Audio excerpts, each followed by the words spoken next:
Greetings and salutations, my fellow gamers. My name is AFarCryAway, and today we're going to go ahead and talk about the SWAT perk that released yesterday and my first impressions on the perk itself. But before we get into that news, I am proud to announce to you all that Killing Floor 2 will be releasing for the PlayStation 4 on November the 18th. This has been confirmed today, so if you're on the PS4, look forward to this coming out very, very soon.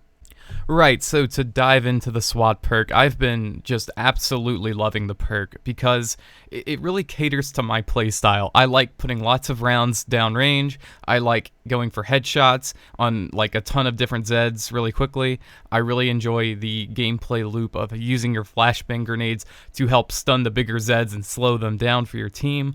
And you end up being a very, very important and vital element to your team. And what's really cool is that with any other perk in the game, it seems that if you try to stack your team with it, it's not going to be very effective. Now, maybe the medics and berserkers are a different story, but the other classes, if you just run those, you're going to run into problems like you need ammo, or you need healing, or you need something.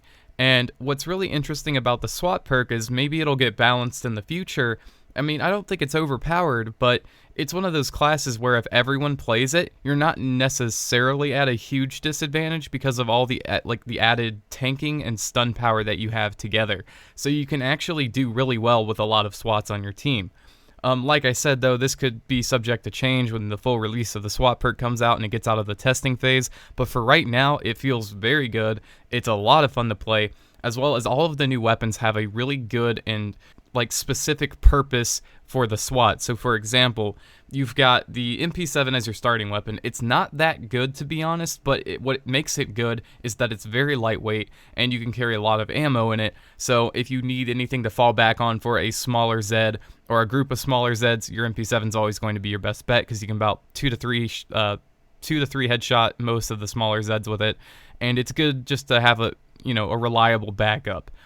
Now, then you get the MP5. The MP5 is really good, and I don't think people are giving it enough credit for being good because it too is also pretty lightweight, carries a lot of ammunition, and has a 3-round burst mode that is very, very accurate and very fast firing. And what makes it so good is that you can really quickly pop off like a bloat's head with it, and it's great for that kind of situational awareness sort of timing. So if you need a backup weapon besides the MP7 that can do a lot of really fast precision shots, then the MP5 is there for you. And it does go full auto as well, and it's a lot of fun to use full auto. Then you have the P90, and the P90 or the Pro 90 or the Rush B Sukabliat is a great gun in Killing Floor 2. I think it's probably one of the best guns for the SWAT to use, besides the Vector, obviously, but we're going to get to that in a second.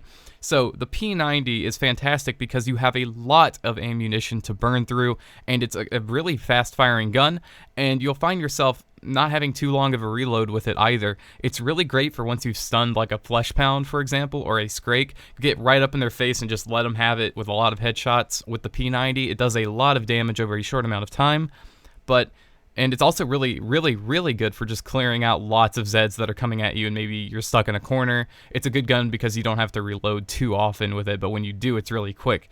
So I'm finding the P90 to be a really good balance of good accuracy, good fire rate, and everything is good, relatively. Now, the power isn't as high as the Chris Vector, though. And let's go ahead and talk about the Chris Vector. So, that gun is fucking amazing. You can melt anything with it, pretty much. Now, it does take a couple of magazines, of course, when you're by yourself, but if you have another teammate using a Chris Vector as well, you're going to melt pretty much every boss's health. You're going to melt Flesh Pounds and Scrakes with it. I can see this gun probably getting a balance in the future, to be honest with you guys, but at the moment, I think it's just a fantastic time using it. The drawbacks with it being that it has a shorter magazine capacity than the P90, but the damage output and the speed at which it can fire is higher. So, in a way, you're going to be doing more DPS, but you do have to keep in mind the reloads are going to be frequent. So, Pro 90 and the Vector, very good combination. Just having both of them on you is pretty much going to make you invulnerable as a SWAT. So to move on to the rest of the update, we also had the M16 with the M203, and that thing is a great weapon for the demo. I mean, you get finally a defensive weapon that is fun to use and actually very effective. It's a little bit pricey, but once you get the money to buy it and afford the ammunition, you're going to be set. So basically demos have a good fallback weapon after all of this time, and we can only hope that in the future maybe they get some sort of better grenade launchers down the line. But for now, I think the demo is a lot more fun to play than it ever has been, so if you haven't played demo or really been trying it, I think now's the time. I'm also a huge fan of the new changes to the Z variety in the multiplayer on the harder difficulties. Like, even on hard, you start noticing once you get about halfway through your waves that you start having exploding crawlers coming after you, dropping gas everywhere, and kind of limiting your camping area a little bit. You run into the alpha clots and such. And this kind of thing really does amplify the tension of each round in the game, and it does make it harder. Now, if you're not a fan of the game being harder, you can still play a normal difficulty and not have to deal with any of these new Z varieties, but if you're on any harder difficulties, it's going to be a tougher time. Now, keep in mind that you have this new perk that is really good to have on your team, as well as all of the other perks have gotten some really interesting rebalances to them. So like the commando, for example, can fire a lot more than they used to be able to. So you have options, and I think a lot of people aren't keeping this in mind, that yes, some of the favorite classes have gotten a little bit nerfed from the past, but we're in this time right now where classes are pretty much balanced, like they're as balanced as they can be, and I think it's going to make it where having a variety of different classes in your team structure is going to help a lot more than it used to, and so just keep that in mind. But yes, there are people complaining about the new way that the game is. I think it's personally the most fun I've had playing Killing Floor in months, so if you're not a fan, I can understand why, but I'm a huge fan of the changes.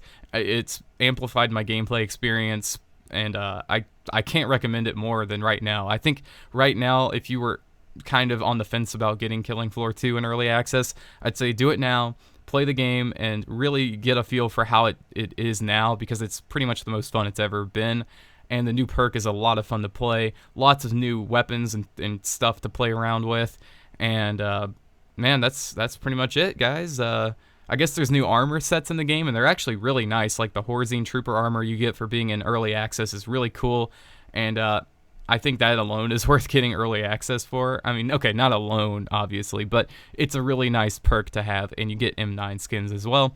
And yeah, so if you're interested in Killing Floor 2, now's the time, I say, to try it.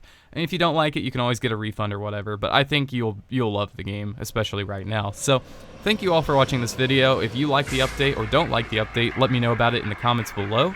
As always, if you liked the video, please leave it a like and maybe even subscribe if you're interested in Killing Floor 2 content. So I'll talk to you guys later. Peace out.